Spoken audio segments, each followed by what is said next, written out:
Autre monument historique inscrit, aujourd'hui il s'agit d'un pont qui date du début du XVIIe siècle, le pont Catinat qui traverse l'Huisne. On va essayer de s'en rapprocher un petit peu, parce qu'un pont j'en ai déjà évoqué un, c'était il y a un petit moment déjà, l'année dernière, c'était dans la Haute-Loire, un pont suspendu. Et là on a un pont dormant en pierre de taille. Est-ce qu'on le traverse ou est-ce qu'on traverse la chaussée pour vous montrer le côté?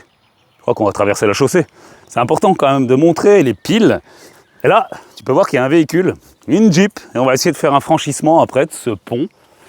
Et ce qui est intéressant, c'est qu'on peut voir que ce sont des gros blocs de calcaire.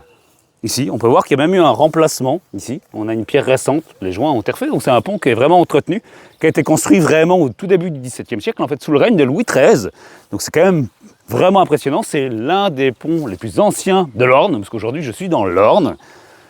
Et on va se diriger vers les piles. Je vois qu'il y a pas mal de végétation, notamment de l'aulne, et ça me fait plaisir parce qu'on ne voit pas tant que ça. Et là, on a 5 arches qui reposent sur des piles qui ont des forts glacis. Là, on les aperçoit bien, et ça permet en fait de détourner en cas de fort courant, parce que le courant en fait descend. Là, on est vraiment en amont, et au cas où il y a un tronc d'arbre ou ce genre de choses, et ben, ça permettait de pouvoir les dévier. Et ça, on le voit très bien ici. J'aime bien le bruit de l'eau, c'est reposant, mais on va peut-être faire un essai avec ta Jeep, Seb. D'accord. Vas-y, donne-moi le stabilisateur. Allez, vas-y, je te suis. Hop là.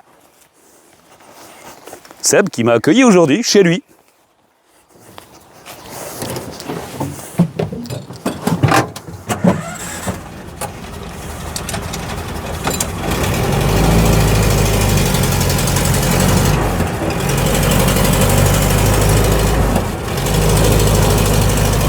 Mais bon, il n'y a personne.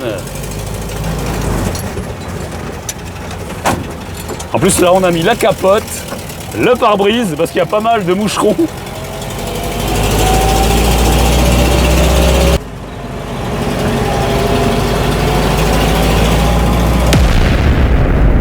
Si je connaissais le camp qui a fait sauter le pont,